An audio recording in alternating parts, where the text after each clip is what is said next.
Bom, pessoal, o Steam Play tem deixado o que falar.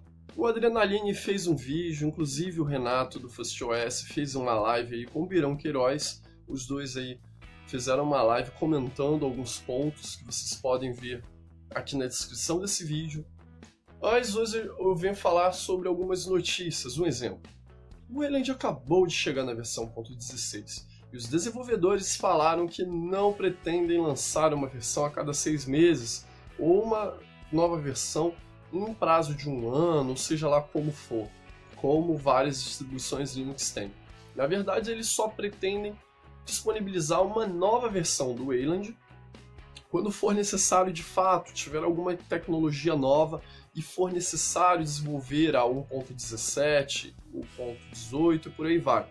Portanto, não podemos esperar aí como o Ubuntu, por exemplo, que tem LTS de 2 em 2 anos, que tem cada versão em abril, em outubro, o Fedora que tem de 6 em 6 meses, e o Wayland estava tendo uma versão nova a cada 6 em 6 meses. Então, a partir de agora, isso não será mais uma regra. Isso será criada uma nova versão do Wayland quando for de fato necessária a criação do mesmo.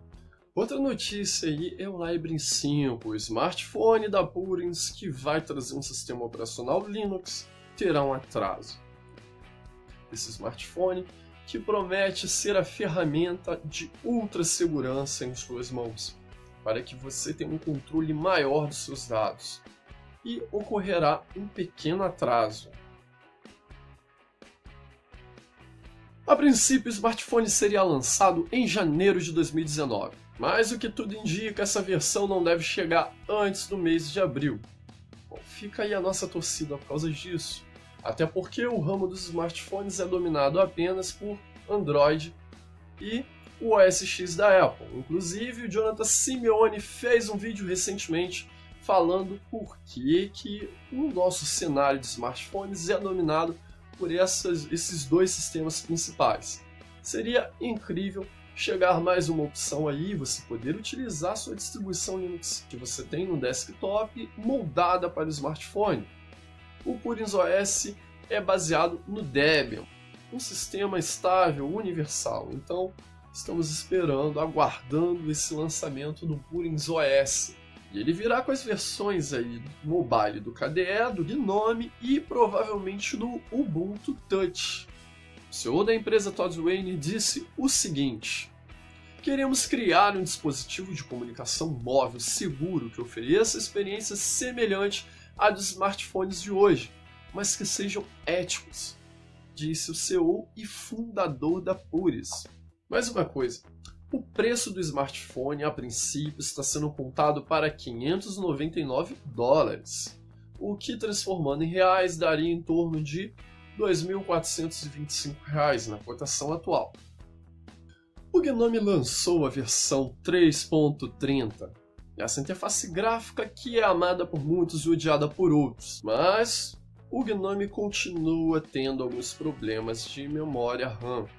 Esse vazamento de memória parece que não foi totalmente solucionado, e o GNOME acaba sendo uma interface cheia de recursos que eu gosto muito. É fácil navegar aí pelo espalhamento de janelas nas diversas áreas de trabalho, porém, o consumo de memória RAM acaba sendo bem acima da média, e você precisa ter, no mínimo, todas as máquinas que eu já testei até hoje. Eu só não tive problema com o GNOME quando eu tinha no mínimo de 6 a 8 GB de RAM. 4 GB de RAM eu não considero suficiente para que você tenha um uso razoável do seu sistema. Então, eu considero aí no mínimo de 6 a 8 GB de RAM. Mas você pode ter uma experiência diferente.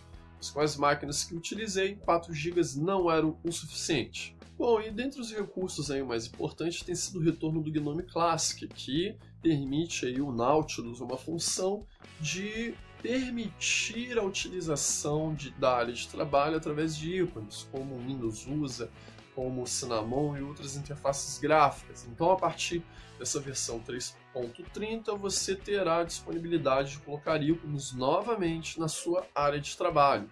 Também agora, o GNOME suporta a tecnologia Thunderbolt, e o GNOME Box recebeu o suporte ao protocolo de remoto desktop.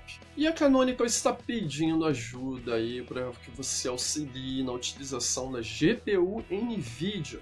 Se você utiliza o Ubuntu 18.04 e vai migrar para a versão 18.10, a Canonical está pedindo a sua ajuda para criar uma integração melhor entre o drive NVIDIA e o seu sistema. Foi publicado uma chamada de testes e todo um tutorial para que você possa enviar os resultados para a Canonical, a fim de que ela crie uma experiência melhor entre seu sistema operacional e as GPUs NVIDIA.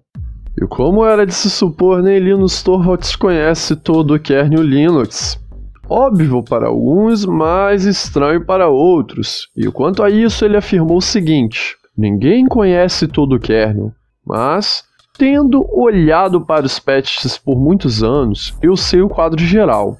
Eu posso olhar para um patch e saber se está certo ou errado. A única questão que me interessa é o sistema de arquivos virtual. Essa é a única área em que ainda estou muito ativo. Também vejo todos os problemas críticos e muita arquitetura x86. Eu costumava me preocupar com o causador do problema, mas não faço mais isso. E ele afirmou que são os mantenedores e submantenedores que fazem o kernel Linux continuar. Ele afirmou que se fosse atropelado por um ônibus, o desenvolvimento do kernel Linux prosseguiria sem nenhum problema. Ele não se preocupa com problemas técnicos do kernel. Ele se preocupa com quem está esse fluxo de trabalho, que é muito mais importante do que o código. E ainda afirmou que para programar não precisa de diploma, que foi muito importante a experiência que teve na Universidade de Helsinki, e diz para os seus filhos não largarem a universidade. Mas afirma que para você ser um bom programador não há necessidade de diploma. E afirmou que a programação é algo que você aprende paralelamente à faculdade. E na faculdade você acaba aprendendo diversas outras coisas. E ele concluiu que é uma enorme vantagem obter um diploma universitário. Tiveram alguns comentários aí nos vídeos falando se eu voltei a utilizar o Fedora, se eu deixei de usar o Fedora e só estou usando o Debian. Bom, na verdade eu estou utilizando um dual boot entre o Debian e o Fedora. O Fedora, ele tem respondido e eu tenho sido muito mais produtivo quanto à virtualização. A criação de máquinas virtuais, elas fluem bem mais rápido no Virtual com o Fedora do que com o Debian. Talvez pelo seu foco Workstation, ele é bem melhor para se trabalhar com virtualização do que o Debian. Porém, o Debian ele é muito estável, quase não dá problema. Mesmo com o KDE, aí, que é uma interface gráfica que costuma dar problemas por causa do Kawin, com o Debian ele não dá muitos problemas. E eu utilizo o Debian, às vezes com Cinnamon e às vezes com KDE. E o Fedora eu tenho utilizado ele com o GNOME e com o Cinnamon. O Cinnamon aí é uma interface gráfica que eu gosto muito. Bom, pessoal, esse aqui foi um vídeo comentando algumas notícias que têm rondado o mundo Linux. Se você não é inscrito nesse canal, se inscreva, dê o joinha nesse vídeo, acompanhe o último vídeo que eu fiz uma comparação entre o OS X e o Linux, e até a próxima!